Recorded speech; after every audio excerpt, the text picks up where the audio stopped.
नमस्कार विद्यार्थियों। आज हम पढ़ रहे हैं 12वीं हिंदी गद्य का पहला पाठ भक्तिम। महादेवी वर्मा द्वारा लिखित यह पाठ एक संस्मरणात्मक रेखा चित्र है। हिंदी साहित्य की एक विधा है संस्मरणात्मक रेखा चित्र। संस्मरण अलग विधा है और रेखा चित्र अलग विधा है, लेकिन यहाँ पर महादेवी वर्मा ने दोनों का मिश्रण किया है, इसलिए इस पाठ को हम संस्मरणात्मक रेखा चित्र कहेंगे। महादेवी वर्मा का हम जीवन परिचय जानते हैं। जन्म सन 1907 उत्तर प्रदेश के फर्रुखाबाद शहर में महादेवी वर्मा का जन्म हुआ। हिंदी साहित्य के लिए इन्होंने जो अपना योगदान दिया, महत्वपूर्ण पुस्तकों के नाम यहाँ पर लिखे गए हैं। यामा इनकी एक पुस्तक है, एक है दीपशिखा, एक श्रृंखला की कड़ियाँ, अतीत के चलचित्र, स्मृति की रेखाएं, पथ के साथी, मेरा परिवार। इसके अलावा और भी काफ़ी रचनाएं हैं इनकी। महादेवी ने गद्य और काव्य दोनों क्षेत्र में अपनी रचनाएं लिखी है।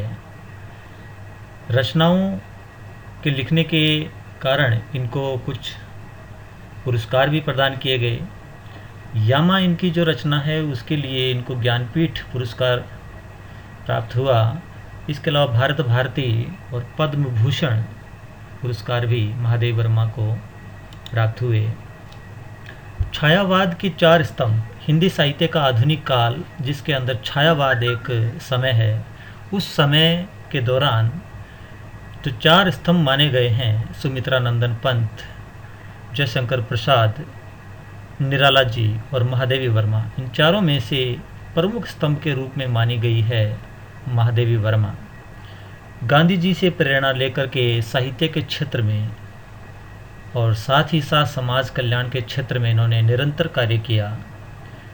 प्रयाग यानी इलाहाबाद में महिला विद्यापीठ की स्थापना इन्होंने की। कविता और गद्य दोनों क्षेत्रों में और प्रसिद्धि प्राप्त की इन्होंने। अपने संस्मरणात्मक रेखा चित्रों के कारण एक अप्रतिम गद्यकार के रूप में प्रसिद्ध हुई।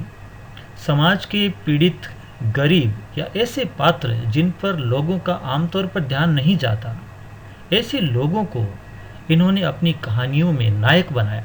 यानी नायकत्व का जो किरदार है वो इन्होंने ऐसे वंचित लोगों को दिया जिनको किसी ने बनाया नहीं, चाहे वो समाज के अंदर नौकरानी का काम करने वाली भक्तिन ही क्यों न हो, चाहे इनके पड़ोस में रहने वाली भाभी क्यों न हो, चाहे जो इनके पालतू जानवर हैं, गीलू है, सोना हिरनी है, इसके अलावा बसंत कुत्ता है, इन सब के बारे में जो कुछ इन्होंने लिखा है, ये एक प्रकार से समाज के वो वंचित लोग हैं जिनके बारे में किसी ने इतना लिखा नहीं, और लिखा भी तो उनको नायक का रोल नहीं दिया। एक तरह से हम यूँ कहें, महादेवी ने उनको नायक तो प्रदान किया है। महादेवी जी की मृत्यु सन 1987 के अंदर इलाहाबाद में हो गई।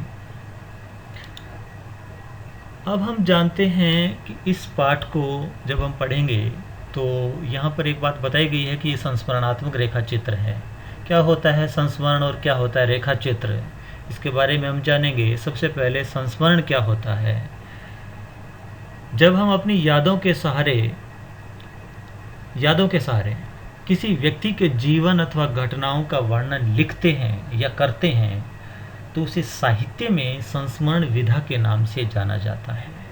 यानी हमें हमारे जीवन के अंदर, हमारे जीवन में कोई ऐसा व्यक्ति रहा हो या प्राचीन समय में हमें किसी की याद, जो अभी हम उस याद को संजो करके रखे हुए हैं उस याद को, और उसको अब साहित्य के अंदर उतारते हैं, अगर हम लेखनी में उतारते हैं तो वह संस्मरण कहलाएगा।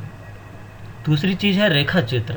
रेखा चित्र क्या होता है। वैसे तो रेखाओं का चित्र है, नाम से स्पष्ट है, अंग्रेजी में स्केच भी कहा जाता है इसको, लेकिन यहाँ साहित्य के क्षेत्र में रेखा चित्र क्या है। साहित्य में ये एक प्रकार की गद्य की विधा है और घटना का वर्णन करते समय किसी व्यक्ति विशेष का जो शारीरिक गठन है, हाव भाव है उसके, उनको रखते हुए एक प्रकार से शब्दों से चित्र बनाया जाता है। उसको हम रेखा चित्र कहते हैं। अब इस भक्तिन पाठ को संस्मरणात्मक रेखा चित्र क्यों कहा गया, संस्मरण क्यों नहीं या रेखा चित्र क्यों नहीं? तो इसके लिए हम ये कह सकते हैं कि इस रचना का जो संपूर्ण कलेवर है, पूरा जो हिस्सा है, वो उसका जो ढांचा है वो संस्मरण का है एक तरह से। यानी भक्तिन जो है वो महादेवी के साथ रही थी कभी एक नौकरानी के रूप में, तो उसके साथ बिताए हुए उन लम्हों को, उन यादों को महादेवी जी अब याद करके लिख रही है। बहुत पहले कभी उसके साथ रही थी, तो अब याद करके जब लिख रही है तो एक तरह से संस्मरण हो गया। और इसका पूरा का पूरा जब हम बात करें कि इसके अंदर जो मुख्य पात्र है वो लक्ष्मी है, अर्थात लक्ष्मी उर्फ भक्तिन। लक्ष्मी भी उसका नाम है और भक्तिन बाद में नाम दिया गया उसको। तो उसका जब विवरण किया गया, और विवरण भी ऐसे किया गया, उसका चेहरा, उसके कद काठी, उसके बोलने का तरीका, उसकी ये सब बातें ये बताती है कि एक तरह से हमारे सामने एक शब्द चित्र खींचता है, रेखा चित्र खींचता है। तो इसको हम रेखा चित्र कह सकते हैं। भक्तिन पाठ का सार हम जानते हैं क्या है। इस पाठ का सार भक्तिन महादेवी वर्मा जी द्वारा लिखित एक संस्मरणात्मक रेखा चित्र है, जो कि उन्होंने अपनी सेविका के बारे में लिखा है। भक्तिन छोटे कद की दुबले शरीर वाली एक वृद्ध महिला है। जब लेखिका के पास आई थी तब की बात है, वह एक बुजुर्ग महिला थी जब शहर में महादेवी वर्मा के पास एक नौकरानी के रूप में पहले जब आई थी। लेखिका ने उसकी प्रतिस्पर्धा अंजनी पुत्र हनुमान जी से बताई है कि जिस प्रकार हनुमान जी अपने आप को राम जी का सबसे बड़ा सेवक मानते हैं, उसी प्रकार महादेवी वर्मा की सबसे बड़ी सेविका के रूप में वो अपने आप को भक्तिन मानती है, जो कि बिना थके दिन रात काम करने वाली है। लेखिका के पास जब पहली बार नौकरानी के रूप में आई थी वह, तो अपना नाम उसने लक्ष्मी बताया कि मेरा नाम लक्ष्मी है, और साथ में यह भी हिदायत दी महादेवी जी को कि वह उसे इस नाम से यानी लक्ष्मी नाम से न पुकारे। लक्ष्मी के अब भी नाम तो कोई तो लेना पड़ेगा। तो महादेवी जी ने क्या किया, उसके गले में जो कंठी माला थी या उसकी जो वेशभूषा थी, उस सब को देख करके वो भक्तिन की तरह ऐसे लग रही थी कि वो साध्वी है। एक तरह से भक्तिन का मतलब साध्वी भी होता है, तो भक्तिन की तरह लग रही थी, तो उसका नाम उन्होंने भक्तिन रख दिया। और इस इतने अच्छे नाम को सुन करके वह गदगद हो गई, बड़ी खुश हुई। महादेवी वर्मा ने भक्तिन के जीवन को इस पूरे पाठ में 4 भागों में बांटा है, और इन चारों भागों को 4 परिच्छेद कहा गया है। तो इन चारों परिच्छेदों में जब बांटा है, आइए हम भक्तिन के जीवन के चारों परिच्छेदों को जानें। कौन थी भक्तिन? यानी कहानी जाती है उसके बचपन में। पहला परिच्छेद बचपन का है उसका। पहले भाग में भक्तिन का जन्म, जब उसका नाम लक्ष्मी था, माता पिता कौन होते हैं, विवाह का वर्णन है। तो इसमें बताया गया कि वो इलाहाबाद के झूंसी में, एक गांव है झूंसी इलाहाबाद के पास, वहाँ एक सूरमा की इकलौती बेटी है। 5 वर्ष की उम्र में, मात्र 5 वर्ष की उम्र में उसका विवाह कर दिया जाता है हंडिया गांव के एक संपन्न गोपालक की पुत्र वधू बनाकर। विमाता कहते हैं सौतेली माँ, यानी लक्ष्मी की सौतेली माँ थी। पहली जिसकी खुद की माँ थी वो मर चुकी थी, तो सौतेली माँ ने 5 वर्ष की उम्र में इसका विवाह करवा दिया। और 9 साल की जब लक्ष्मी हुई, यानी भक्तिन जब 9 साल की हुई, तो गोना भी करवा दिया। गोना का मतलब पहली बार ससुराल भिजवा दिया उसको। लक्ष्मी के पिता की मृत्यु हो गई पीछे से। लक्ष्मी के पिता की मृत्यु का समाचार उस सौतेली माता ने पहुंचने ही नहीं दिया लक्ष्मी तक। और सास ने भी, यानी लक्ष्मी की जो सास थी ससुराल में, उसने भी बताया नहीं उसको कि शायद यहाँ रोने धोने लग जाएगी, अपशकुन करेगी। इस डर से उसको नहीं बताया।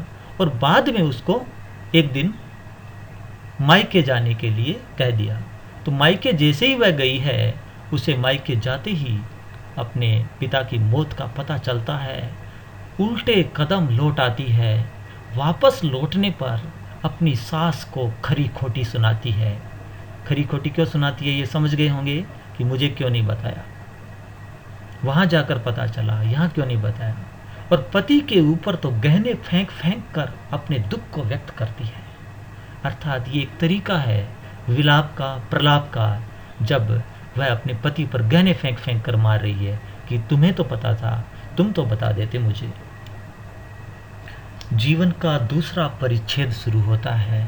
भक्तिन के जीवन में दुख ही दुख है। हर परिच्छेद में, हर भाग में, हर पड़ाव में दुख है। भक्तिन के जीवन का दूसरा भाग भी दुखद है। उसने एक के बाद एक 3 कन्याओं को जन्म दिया, तो सास और जिठानियों ने उपेक्षा की, तिरस्कार, निरादर किया। इसके तो लड़कियां हैं, क्योंकि दोनों जिठानियों ने काले कलूटे बेटों को जन्म दे रखा था ना। उनके पुत्रों को दूध मलाई खाने को मिलती थी, वहीं भक्तिन की बेटियां बेचारी काला गुड़, मट्ठा, चना, बाजरा जैसे मोटे अनाज खाती। लक्ष्मी का पति बहुत अच्छा आदमी था, वह उसे बहुत प्यार करता था। बस मात्र एक घर में एक यही व्यक्ति था जो केवल अच्छा था इनके, भक्तिन के लिए। वह गाय, भैंस, खेत, खलिहान, फलों के पेड़ों की देखभाल करती थी। बड़ी बेटी का विवाह पति ने बड़े धूमधाम से कर दिया। 3 बेटियां थी भक्तिन के, तो बड़ी बेटी का विवाह तो पति ने बड़े धूमधाम से कर दिया।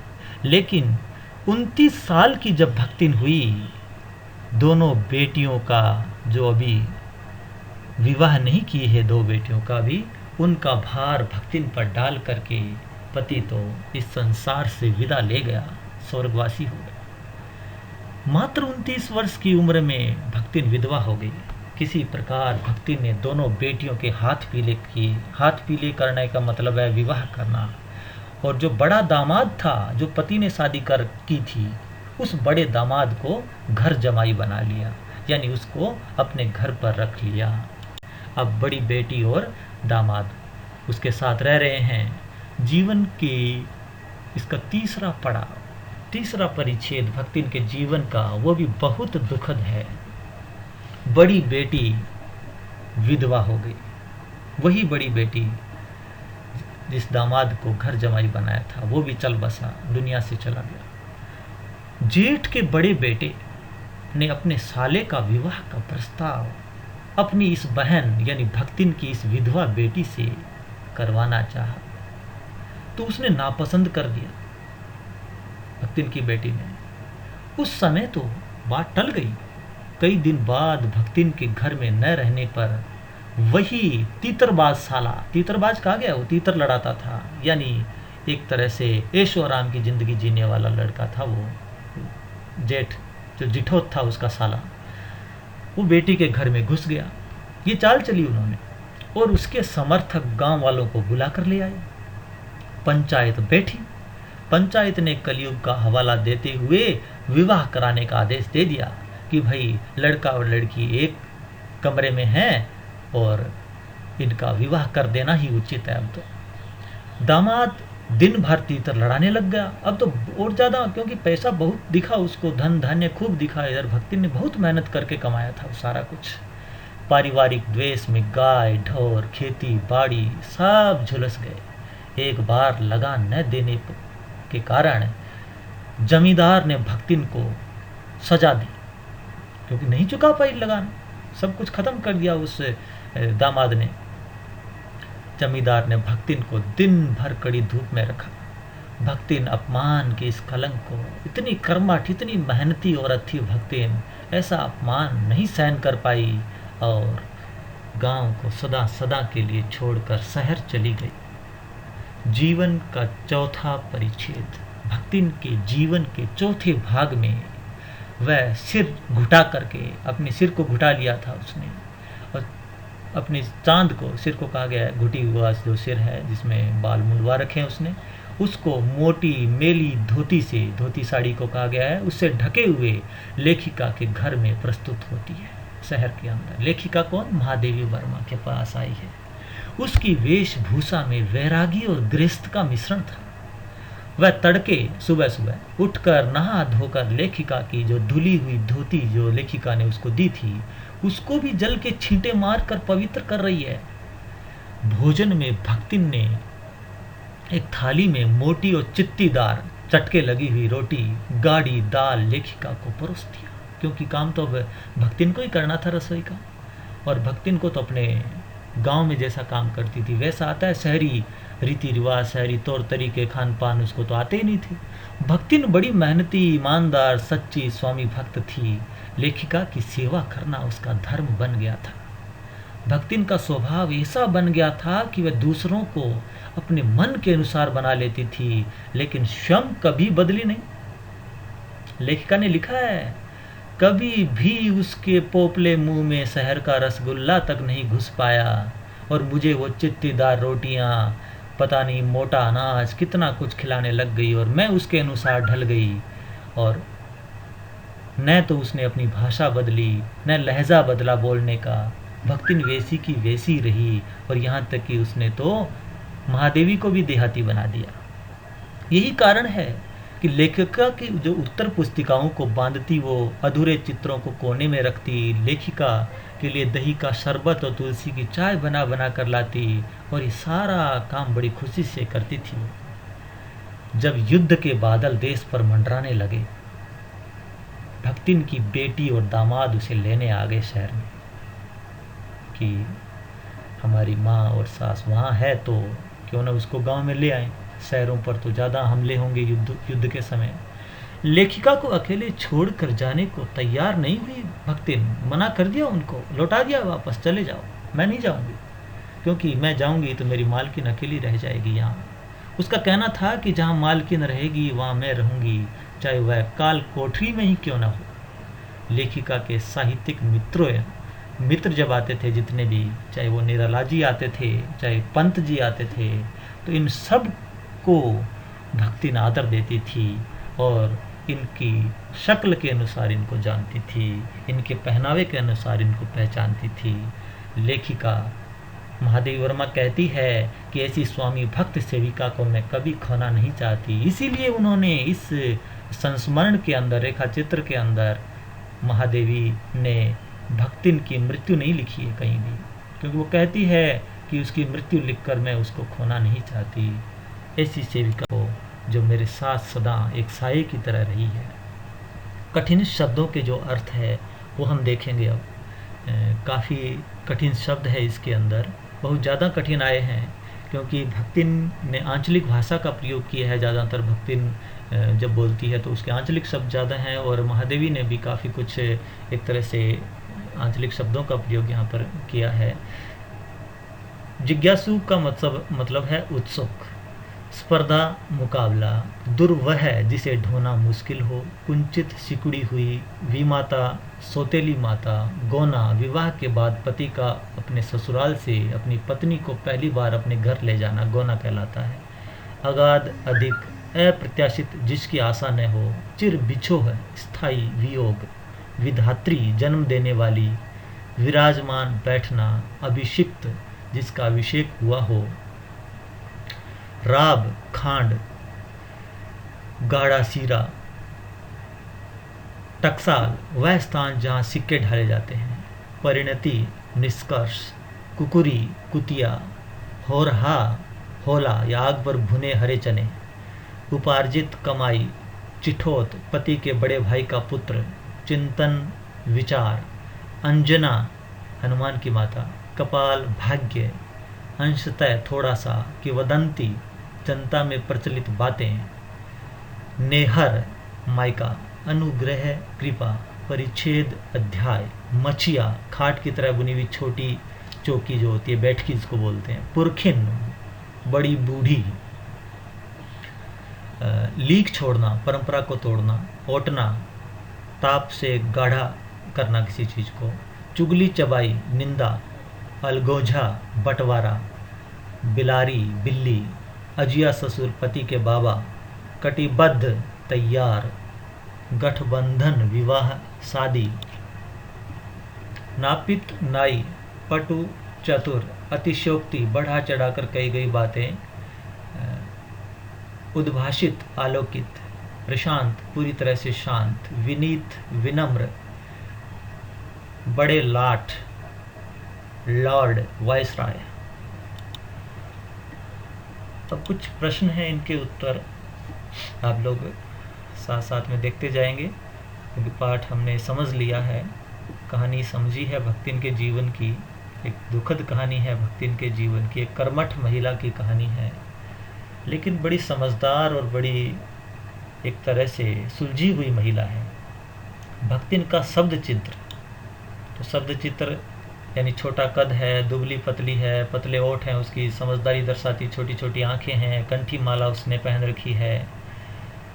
दूसरा, किसी जिज्ञासु के द्वारा प्रश्न पूछने पर उत्तर देते समय भक्तिन की शैली कैसी होती थी, यानी किस तरीके से उत्तर देती थी। पलकों को कुछ गिरा करके, चिंतन की मुद्रा में, ठुड्डी को कुछ उठा करके, विश्वास भरी आवाज़ में उत्तर देती थी वो। भक्तिन अपना असली नाम क्यों छिपाना चाहती है, असली नाम लक्ष्मी था, वो उसको छुपा क्यों रही है, इसलिए छुपा रही है क्योंकि भक्तिन समझदार है। नाम और काम में विरोधाभास है ना उसके, इसलिए छुपा रही है। उसे देखकर लोग कहीं मजाक न करें, उपहास न करें। यानी नाम तो लक्ष्मी है और लक्ष्मी उसके पास धन, लक्ष्मी का मतलब धन होता है, ऐश्वर्य होता है, समृद्धि होती है, वो उसके पास अब है नहीं, इसलिए वो लक्ष्मी नाम नहीं चाहती है अपना। लेखिका ने लक्ष्मीन को, लक्ष्मीन अपभ्रंश है लक्ष्मी का, लक्ष्मीन को भक्ति नाम क्यों दिया, क्यों दिया भाई? लक्ष्मी, उसी ने प्रार्थना की थी कि मुझे लक्ष्मी नाम से न पुकारें, तो उसकी जो कंठी माला है, कंठ में जो माला पहन रखी है और वेशभूषा देख करके उसको भक्ति नाम दे दिया। धन्यवाद आप सभी का, आपने बड़े ध्यान से इस पाठ को सुना, और एक बार फिर से आप